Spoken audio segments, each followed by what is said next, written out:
لا حول ولا قوة إلا بالله العلي العظيم.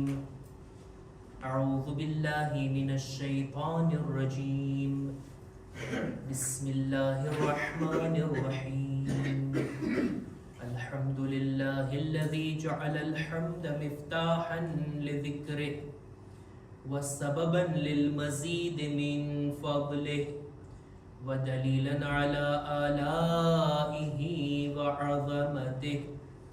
ثم الصلاة والسلام والتحية والإكرام على خير خلقه وأفضل بريته حافظ سره ومبلغ رسالاته الذي سمي في السماء بأحمد وفي الأرض بأبي القاسم محمد.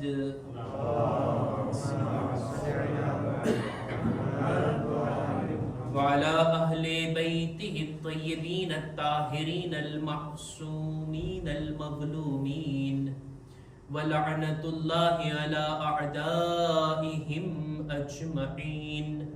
أما بعد فقد قال الله سبحانه وتعالى في كتابه الكريم. بسم الله الرحمن الرحيم. ويؤثرون على أنفسهم ولو كان بهم خصاصة ومن يوق شح نفسه فأولئك هم المفلحون. सलवात पर मोहम्मद वाले मोहम्मद.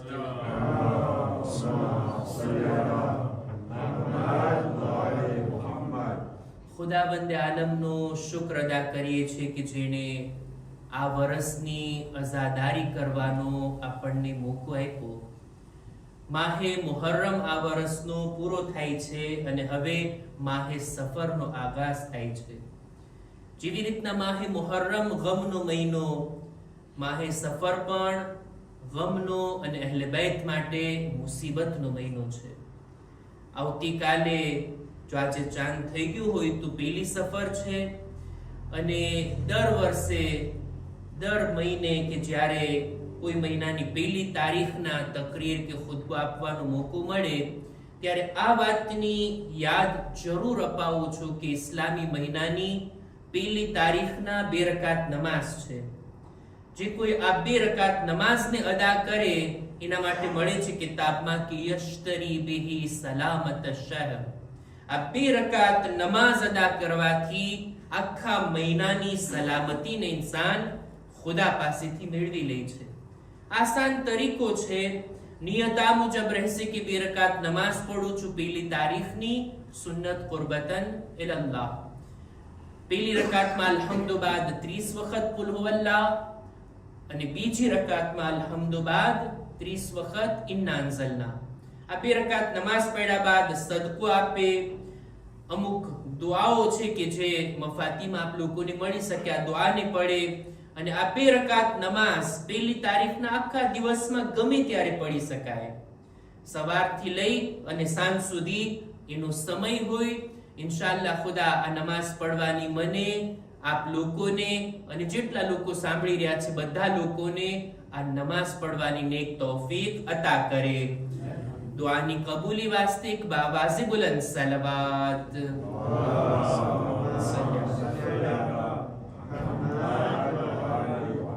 માહે સફર કે જે અહલે બેત માટે ગમનો મહિનો છે. આ મહિનાની અંદર એટલી મુસીબતો અહલે બેત ઉપર પડી કે મસાઈબની અંદર ઇન્શાઅલ્લાહ એનું હું zikr કરીશ. અહલે બેત, ઇમામ હુસૈન અને એમના અહલે હરમ, આ હસ્તીઓની કુરબાનીની યાદ અપાવે છે આ સફર મહિનો. ઇમામ હુસૈનના અહલે હરમે ઇમામ હુસૈનના પૈગામને ફેલાવવા માટે, પ્રચાર કરવા માટે કેટલી અઝીમ કુરબાની આપી છે. હક છે એમનો કે એમની યાદને અવારનવાર દિલ ખોલીને મનાવવામાં આવે. અહલે બેત અલૈહિસ્સલામની કુરબાની એટલી મોટી છે. ઇમામ હુસૈનના પૈગામને ફેલાવવાને ખાતર જેટલા પણ દુઃખ પડ્યા, જેટલા પણ મસાઈબ પડ્યા, બધાને આ હસ્તીઓએ પોતાની જાત ઉપર સહન કર્યા. કરબલાથી આ કાફિલાને કૂફા અને કૂફાથી શામ લઈ જવામાં આવ્યો.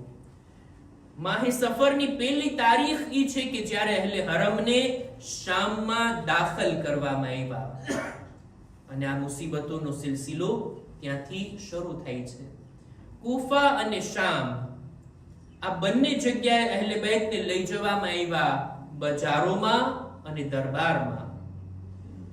બંને જગ્યાએ અહેલે હરમ ખિતાબ કર્યા છે, લોકો સાથે વાત કર્યા છે, ખુતબાઓ આપ્યા છે, બીબીઓએ પણ અને આપણા ચોથા ઇમામે ઝૈનુલ આબિદીન અલૈહિસ સલામ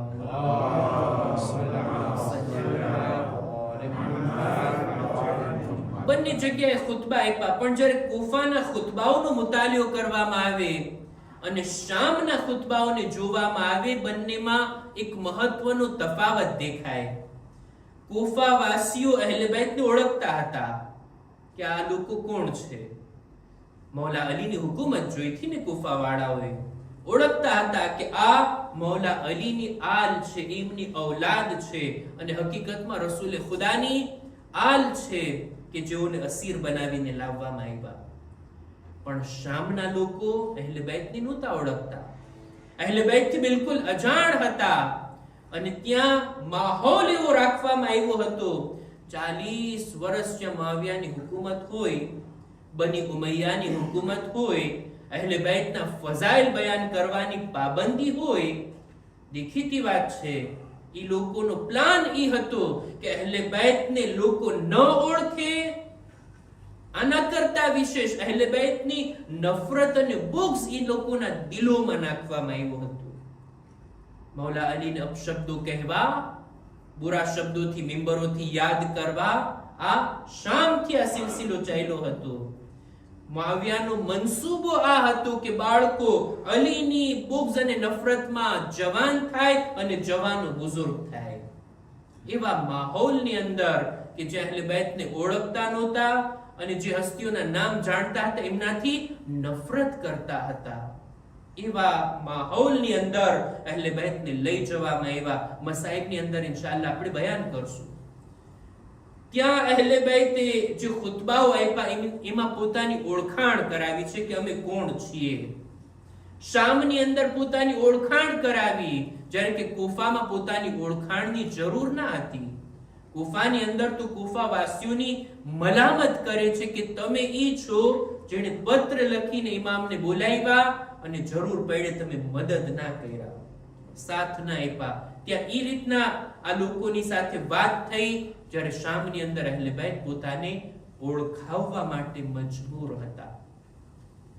અહેલે બેત અલૈહિસ્સલામની આ મુસીબતો કે જેમણે પોતાના ઉપર લીધી, મુસીબતોને સહન કર્યા, આ ખરેખર એમની કુરબાની છે. અને કુરબાની કરતા પણ એક વિશેષ શબ્દનો ઉપયોગ કરવા માંગુ છું, જે છે ફિદાકારી છે. સેક્રિફાઈસ, કુરબાની, એ તો આપણે જાણીએ છીએ. આપણે ઘણીવાર કંઈક ને કંઈક કુરબાની આપીએ છીએ. ઈદના દિવસે જાનવરની, આમ દિવસે આપણા માલની, આપણા સમયની. એ સિવાય તો બીજી કુરબાની આપણે નથી આપતા. અને એ પણ આપીએ છીએ કયા સમયની? જે આપણા માટે ખાલી સમય હોય, એ માલ કે આપણા માટે એક્સ્ટ્રા હોય, એની કુરબાની આપણે આપીએ છીએ. કુરબાનીથી વિશેષ એક દરજ્જો છે જેને કહેવાય ફિદાકારી. ફિદાકારી એટલે શું? મારો મંજૂર શું છે આ શબ્દને બયાન કરવાથી? જો દુનિયાની અંદર લોકોના 4 પ્રકાર હોય, 4 જાતના લોકો જોવા મળે. અમુક લોકો એવા હોય કે જેઓ ફક્ત પોતાનો ફાયદો વિચારતા હોય, મારું ભલું થાય, મારો કારોબાર બરાબર ચાલે, મારી ઔલાદ બહેતર બને, મારું ઘર, મારા દોસ્ત, મારા ઘરવાળા, મારું જ બધું. આવા લોકોને બીજા લોકોથી કંઈ મતલબ નથી હોતો. બીજાઓને ફાયદો મળે છે કે નુકસાન થાય છે, એ લોકોનું જે થવું હોય એ થાય, મારું બહેતર થાય. આવા માણસને કહેવાય છે ખુદગર્ઝ. સ્વાર્થી લોકો, જેનો ફક્ત પોતાની જ ફિકર હોય, બીજાથી કઈ લેવા દેવા ના હોય, આવી સિફતને મઝમૂમ કહેવામાં આવી છે. બરાબર નથી, આ સારી વાત નથી. આપણે જંગલમાં થોડી રહીએ છીએ કે આપણે છીએ ને બસ. આપણે સમાજમાં રહીએ છીએ. પોતાની સાથે બીજાઓની પણ ભલાઈ ચાહવી આ ઈચ્છવા જોગ છે. પણ પેલો પ્રકાર લોકોનો ઈ કે ખુદગર્ઝ હોય, મતલબી અને સ્વાર્થી હોય, પોતાનો જ ફાયદો વિચારતા હોય, બીજાથી કઈ લેવા દેવા નથી. આ પેલો પ્રકાર. અમુક લોકો એવા હોય, બીજો પ્રકાર, કે જે લોકો પોતાના ફાયદાનું વિચારે છે. મને ફાયદો થાય, મને લાભ થાય, મને નફો મળે, સાથોસાથ બીજાઓને પણ ફાયદો થાય. હું પણ ખાવ, અલ્લાહની નેમતોથી ફાયદો ઉઠાવું, મારી પાસે છે એનાથી બીજાઓને પણ લાભ લેવા દઉં. બીજાઓ પણ ખાય, બીજાઓ પણ આ નેમતોથી લાભ ઉઠાવે, ફાયદો ઉઠાવે, આવા વિચારો હોય. આ બહુ સારી સિફત છે. સારી વાત કહેવાય કે ઇન્સાન પોતે ખાતો હોય, ભૂખ્યાઓનો પણ ખ્યાલ રાખતો હોય, પોતે અલ્લાહની નેમતોથી લાભ ઉઠાવતો હોય, બીજા મહેરૂમ લોકોની પણ ફિકર કરતો હોય. એટલે જ ઇસ્લામે રાખ્યું છે ને અમુક વાજિબ હક છે ગરીબોને આપવાના, જેમ કે ઝકાત, ફિતરા. એ સિવાય મુસ્તહબ છે કે ઇન્સાન સદકો આપે, ઇન્ફાક કરે, રાહે ખુદામાં પોતાના માલને ખર્ચ કરે, બીજાઓ ઉપર પોતાના માલને ખર્ચ કરે, બીજાઓની પણ ફિકર કરે. આ સારી વાત કહેવાય. પોતે પણ ફાયદો ઉઠાવે, બીજાઓ પણ. લોકોનો ત્રીજો પ્રકાર ઈ છે કે એ લોકોને પોતાના ફાયદાની ફિકર ના હોય. મને ફાયદો નહીં થાય ચાલશે, પણ હું કઈ એવું કામ કરું કે બીજાઓને લાભ મળે. આવી ગઈ ગુજરેલી દુનિયામાં આવા લોકો પણ જોવા મળે છે.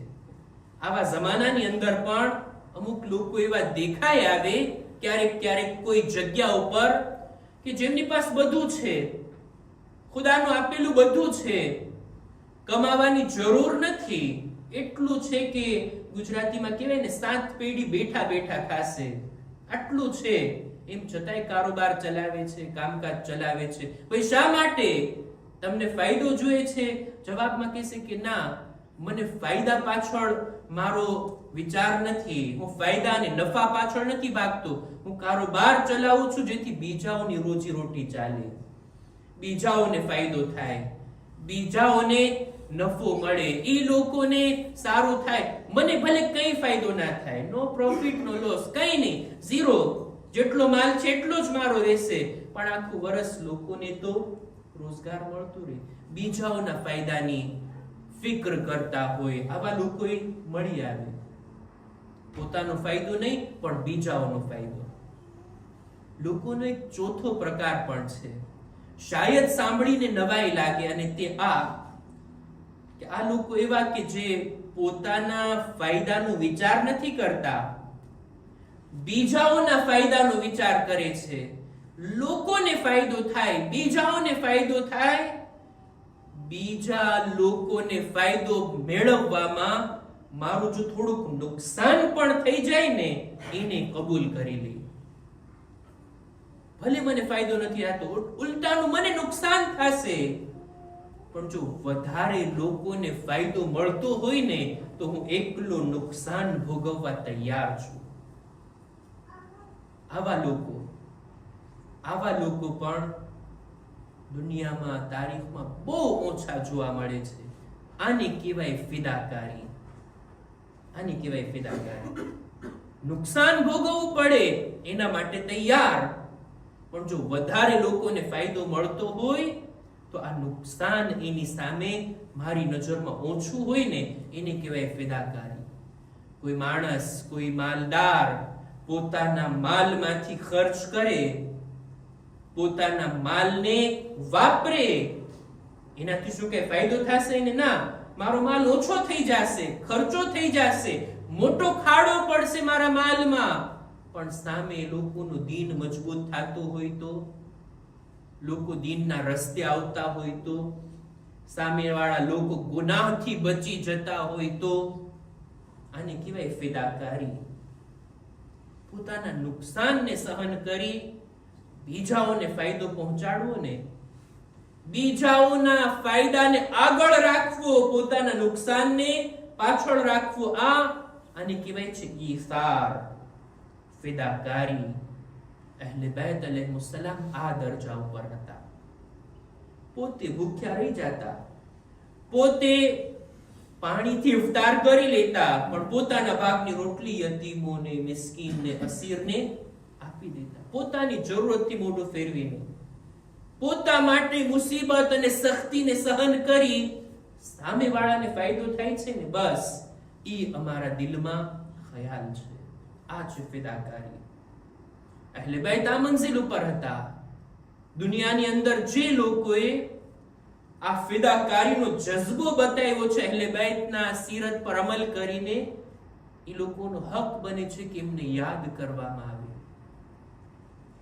ફિદાકારી, પોતાનું નુકસાન ભોગવી લેવું, પણ ફાયદો જો મોટો હોય તો. હું એક એક્ઝામ્પલ આપું. આ વાક્યનું હું બયાન કરી ચૂક્યો છું. મને યાદ છે કોઈ મુનાસિબત ઉપર, જંગે જમલના મોકા ઉપર, જંગે જમલ મૌલા અલીની હુકુમતની પહેલી જંગ, એવી જંગ કે જેનું ઘણું બધું નુકસાન આલમે ઇસ્લામને ભોગવવું પડ્યું. અત્યારે આ જંગે જમલ બયાન કરવાનો મોકો નથી, પણ આ મોકો ઈ હતો કે જ્યારે સામ સામે બે લશ્કર આવી ગયા અને બંને કલમો પડવા વાળા, બંને બાજુ રસૂલના અસહાબ, બંને બાજુ નમાઝ પડવા વાળા, કુરાનને કબૂલ કરવા વાળા, આ લોકો સામ સામે આવી ગયા હજારોની સંખ્યામાં. મૌલા અલીની ખૂબ કોશિશ હતી કે આ લોકોને સમજાવે અને ગમે તેમ કરીને આ જંગને અટકાવે. આખરી મોકા સુધી ઇમામે હુજ્જત તમામ કરી છે. અંતમાં ઇમામ કહે છે, એ અસહાબે જમલ, હમણાં જ થોડીક વારમાં તમને પછતાવો થશે તમારા આ જંગના ઈરાદાથી. જ્યારે આ લોકો નથી માનતા, જંગ કરવા માટે તૈયાર, ઇમામ ખુદાની બારગાહમાં હાથ ઉઠાવીને કહે છે, ખુદાયા તું જાણે છે મેં આ લોકોને સમજાવ્યા, એમના પર હુજ્જત તમામ કરી, એ લોકો માનવા માટે તૈયાર નથી અને તલવાર ઉઠાવીને સામે આવી ગયા છે. આ મોકા ઉપર હજી ખુદાયા હું એક વખત હુજ્જત તમામ કરવા માંગુ છું તારી કિતાબના ઝરિયાથી. ઇમામે પોતાના લશ્કરની અંદર કુરાન મજીદ સામે રાખીને કીધું, કોણ છે તમારામાંથી કે આ લોકોની સામે જઈ કુરાનને હાથમાં લઈ સૂરે હુજરાતની આ આયતની તિલાવત કરે કે જ્યારે મુમિનીનના બે ગ્રુપ આપસમાં જંગ માટે તૈયાર થાય ત્યારે દરમિયાનમાં પડીને સુલહ કરાવો. આ આયત એની જઈને તિલાવત કરે અને કુરાને મજીદના ફૈસલા ઉપર આપણે બધા સહમત થઈએ એ માટે આ લોકોને તૈયાર કરે. કોણ જાશે આની અંદર? એક માણસ ઉભો થાય છે, એનું નામ મળે છે મુસ્લિમે મુશાજિઈ. એ મૌલા, હું તૈયાર છું આ આયત આ લોકોને સંભળાવવા માટે, કુરાન મજીદને લઈને મેદાનમાં જવા માટે. તમે જો આ માણસના જઝબાને સલામ. શા માટે આ માણસ તૈયાર થયો? એના દિલનો ઈરાદો શું હતો? એના મોટિવેશન તરફ આપણે જોઈએ. એ વિચાર કરે છે, જો આ વાત, જો આ આયતની તિલાવત સામેવાળા ઉપર અસર કરે ને તો આવડી મોટી જંગ અટકી જશે. કેટલો મોટો ફાયદો છે! હજારો જાન બચી જશે, હજારો બાળકો યતીમ થવાથી બચી જશે અને આટલું મોટું નુકસાન નહીં થાય. આ નુકસાનથી આલમે ઇસ્લામની હિફાજત થશે. આટલા મોટા ફાયદાને જોઈ આ માણસ તૈયાર થયો. મૌલા કહે છે, ધ્યાન રાખજે, આની અંદર તીર પણ આવશે. જે હાથમાં તે કુરાન લીધું હશે એ હાથ કપાઈ જશે, શાયદ તારી જાન પણ ચાલી જાય. આ માણસ કહે છે, હાવા કલીલુન ફી વાતિલ્લાહ. મૌલા, મારી જાન બહુ ઓછી છે ખુદાની ખુશી માટે, જો આટલો મોટો ફાયદો આલમ ઇસ્લામને મળતો હોય. આને કહેવાય ફિદાકારી. પોતાની એક જાન કુરબાન, જો આ હજારો લોકોની જાન બચતી હોય, આ એક જંગ આખી કેન્સલ થતી હોય તો. જાય છે આ માણસ જઈને આ લોકોની ઉપર હુજ્જત તમામ કરે છે અને અંતમાં એ જ બન્યું જે મૌલાએ કીધું હતું. તીર ચાલે છે, એના હાથ ઉપર એના હાથ કપાઈ જાય છે. કુરાને મજીદ એનો હાથ, એનો સીનો બધાને તીર પાર કરી લે છે અને આ માણસની શહાદત થાય છે. હું ફિદાકારીને બયાન કરવા માંગુ છું. જો આ વાતનો અસર સામેવાળા કબૂલ કરી લે તો આ હજારો લોકોની જાન બચી જાત. કેટલા લોકો? આ બાજુ લગભગ 5,000 લોકો અને સામેના લશ્કરમાં 13,000 લોકોની જાન ગઈ છે. 18,000 લોકો એ જમાનાની અંદર કેટલું મોટું નુકસાન કહેવાય. આ બચી જાત. ફાયદો જો વધારે અને પોતાનું ભલે નુકસાન થાય, નુકસાનને વેઠી લેવું અને ફાયદાને ધ્યાનમાં રાખી બીજાઓને લાભ આપવા માટે ઇન્સાન જો કદમ આગળ વધારે ને એને કહેવાય ફિદાકારી. એને તો આ મેદાનની અંદર દેખાડી હતી. આ દુનિયામાં પણ, આપણી જિંદગીમાં પણ આવી ફિદાકારીનો જજ્બો આપણી અંદર છે. હું નથી કહેતો જાન આપણે આપી દઈએ, મેદાનમાં ઉતરી જઈએ, જો કે એવો મોકો અત્યારે આપણા માટે કંઈ ફરાહમ નથી, પણ શું ક્યારે એમ કહ્યું છે કે બીજાઓના ફાયદા માટે હું જરાક તકલીફ ઉપાડું, હું જરાક સખ્તી ભોગવું, મને ભલે જરાક અગવડતા પડે પણ લોકોને ફાયદો પહોંચતો હોય, મારી તકલીફ ઓછી છે, એ લોકોને ફાયદો વધારે. આવી ફિદાકારી માટે મેં કંઈ કર્યું છે મારી જિંદગીમાં? આવતા હોય છે એવા મોકા, મળતા હોય છે ઇન્સાનને એવા અવસર કે ઇન્સાન ફિદાકારી પોતાની જિંદગીમાં દેખાડી શકે. હું એક હદીસ પડું જોઈએ. આપણા 5મા ઇમામે મુહમ્મદ બાકિર અલૈહિસ્સલામ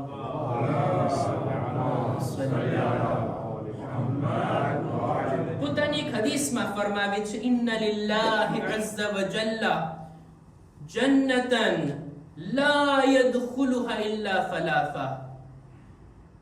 ખુદાની પાસે, ખુદાના હુઝુરમાં ખુદાએ એક જન્નત રાખી છે.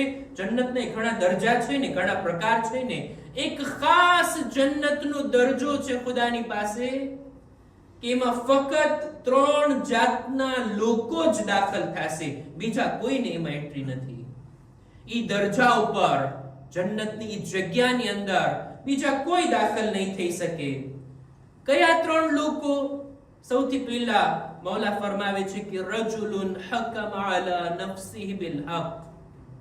ઈ માણસ કે જે હકની સાથે ફેસલો કરે, ભલે પોતાના અગેન્સ્ટમાં હોય, પોતાના નુકસાનમાં હોય, પણ હકથી ફેસલો કરે. હું મારાથી જ સવાલ કરું, ક્યારે બન્યું છે આવું? કોઈની સાથે બોલાચાલી થઈ, અણબનાવ થયો, કોઈની સાથે ઝઘડો થયો, કજિયો થયો અને હું પોતે જ ફેસલો કરું, ભાઈ આની અંદર ભૂલ મારી હતી, આની અંદર હક ઉપર સામેવાળો હતો, ગલતી મારી હતી. ક્યારે એવો ફેસલો કર્યો છે પોતાના ખિલાફ અને હકની સાથે? 5મા ઇમામ કહે છે આવો ફેસલો કરવા વાળો ખુદા જન્નતની અંદર એક ખાસ જગ્યા એને અતા કરશે જે બીજા કોઈ માટે નથી. બીજું મૌલા ફરમાવે છે વરજુલુન ઝારા અખાહુલ મુમિન ફી ذاتિલ્લાહ.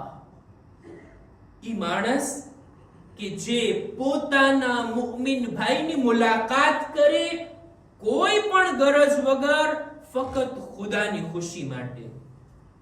હું મારા મુમિન ભાઈની મુલાકાત લઉં, સલામ દુઆ કરું, એમની સાથે વાતચીત કરું, કઈ ગરજ માટે નહીં, મારા સ્વાર્થ માટે નહીં.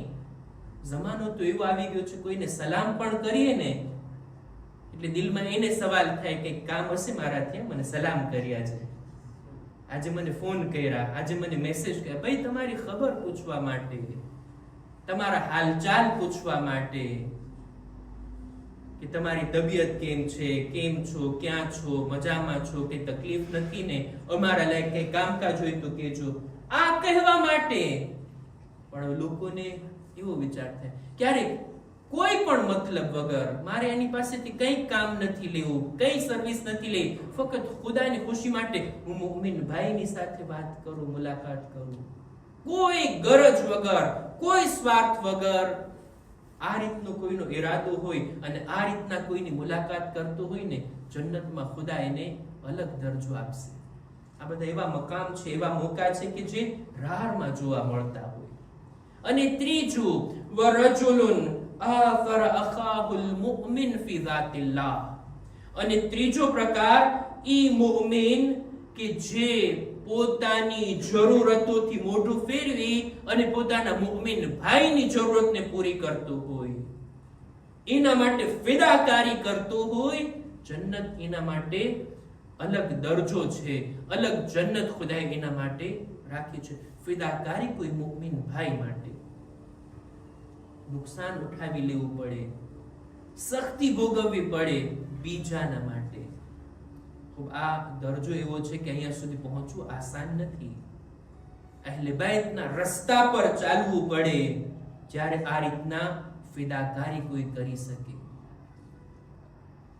સમાજની અંદર કોઈ એવો ફિતનો હોય, એવી બુરાઈ હોય, લોકો આડા રસ્તે જાતા હોય, દીનના પાયા સુસ્ત થઈ ગયા હોય, દીનદારીને મજબૂત કરવા માટે કોઈ આગળ વધે, ભલે પોતાના ટાઈમની કુરબાની આપવી પડે, માલની કુરબાની આપવી પડે, પોતાની ઘણી બધી એવી ચીજો કે જેનાથી પોતે ફાયદો મેળવી શકતો હોય એમાં નુકસાન ઉઠાવવું પડે, પણ આ બુરાઈ ખતમ થતી હોય, લોકો બુરાઈથી દૂર થતા હોય, આવી ફિદાકારી આ અહેલે બેતે આપણને શીખવાડ્યું છે પોતાની સીરત થકી. રસૂલની રહેલત બાદ મૌલા અલીએ જોયું કે લોકો ગુમરાહ થઈ રહ્યા છે, લોકો આડે રસ્તે જઈ રહ્યા છે. જો મૌલા પોતે કયામ કરતે તો આલમ ઇસ્લામને નુકસાન થાતે. પોતાનો હક ઇમામ જાતો કરી અને પોતે ખામોશ રહી ગયા 25 વર્ષ. આ ફિદાકારી છે ઇમામની કે ખરો દીન તો બાકી રહે. અમુક ઓછા દીનદાર પણ ઈ તો બાકી રહે. ક્યારેક દીનને બચાવવા માટે દુશ્મનની સાથે સુલહ કરવી પડે તો આપણા બીજા ઇમામે ઈ પણ કરીને બતાવ્યું. અને ક્યારેક સમાજની અંદર યઝીદ જેવી બુરી મખલૂક હાકિમ બની જાય, આ મોકા ઉપર ઇમામે હુસૈન જોયે છે કે અહીંયા હકને જાતો કરવાથી કે સુલ કરવાથી કામ નહીં બને. અહીંયા તો મેદાનમાં જવું પડશે, વતનને છોડવું પડશે, પોતાના અઝીઝ બિરાદરોને લઈને, પોતાના ચાહવા વાળાઓને લઈને, બાલ બચ્ચાઓને લઈને કરબલામાં કુરબાની આપવી પડશે કે જેથી આ ફિતનો ખતમ થાય અને ખરો દીન હંમેશના માટે લોકોની દરમિયાન બાકી રહે. ફિદાકારી આપવી પડશે એટલે ઇમામ આટલી મોટી કુરબાની આપ્યા. શુહદાની કુરબાની, એક એક ચાહવા વાળાઓના કત્લને જોવું, પોતાના સગા વાલાઓને કુરબાન થતા જોવા, પોતાની શહાદત આપી દેવી, અને સાથોસાથ આટલું જ નહીં, અહેલે બેતની અસીરીને પણ સ્વીકાર કરવી. કેટલી મોટી ફિદાકારી અહેલે બેતની, કેટલી મોટી ફિદાકારી. મસાઈબની riwayatોમાં આપ લોકોએ સાંભળ્યું છે ને કે જમાનાના ઇમામ ખૂનના આંસુ રોએ છે, ખૂનના આંસુ વહાવે છે. શા માટે મૌલા? એવી કઈ મુસીબત કરબલાની તમને ખૂનના આંસુ રડાવે છે?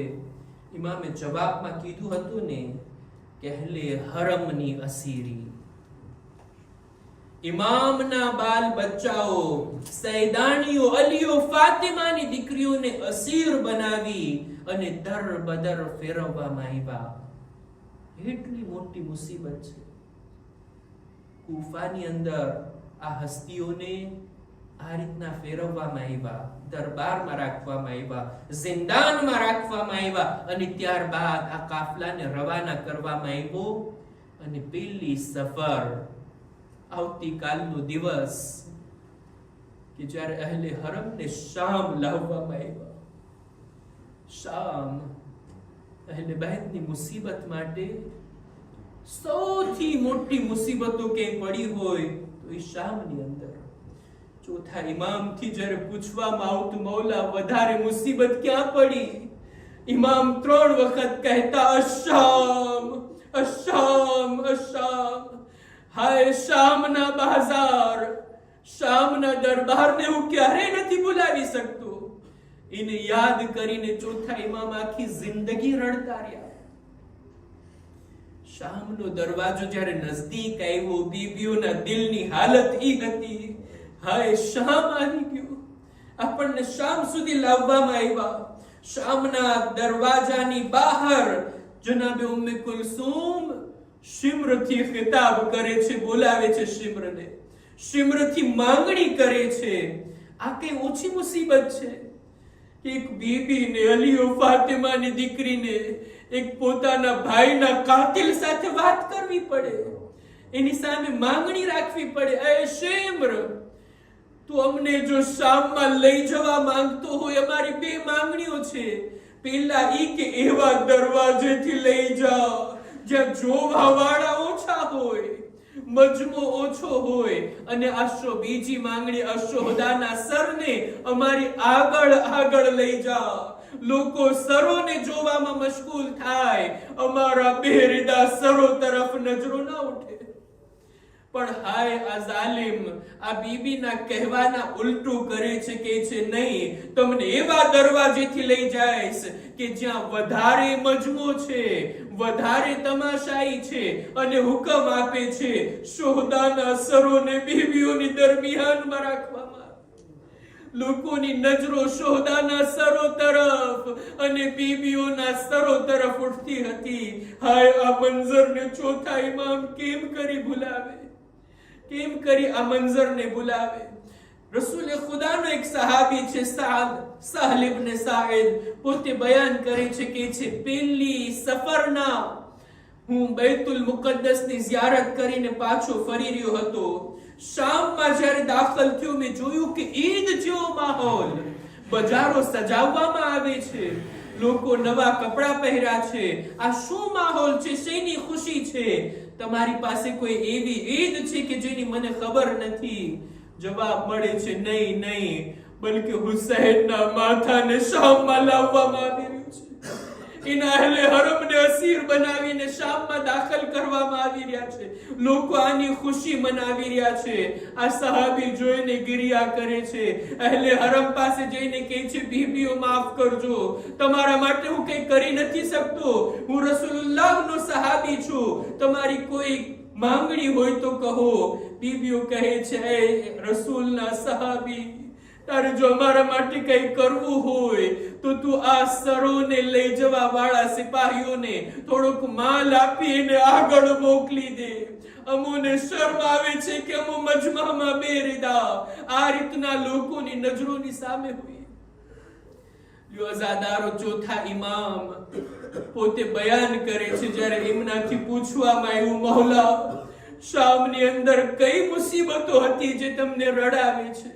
ચોથા ઇમામ બયાન કરે છે, હાય શામની અંદર અમોને એવી રીતના દાખલ કરવામાં આવ્યા, જો અમને ચાલવામાં મોડું થાતું તો તલવારો અને નેઝાની અણીથી અમને તકલીફ આપવામાં આવતી, અમને આગળ ધકેલવામાં આવતા. ઇમામ કહે છે, શામની અંદર મુસીબતોમાંથી એક આ હતું, અમોને એવી બજારમાં લઈ જવામાં આવ્યા જ્યાં ગુલામો અને કનીઝોને વેચવામાં આવતા હોય. આ દુશ્મનો ચાહતા હતા અમોને એ બજારમાં ફરોખ્ત કરી નાખે, પણ ખુદાને આ મંજૂર ના હતું. ઇમામ કહે છે, શામની અંદર એવા જિંદાનમાં અમને રાખવામાં આવ્યા કે જ્યાં છત ના હતી, દિવસના ગરમીથી અમે અમાનમાં ના હતા, રાતની ઠંડકથી અમે સુરક્ષિત ના હતા.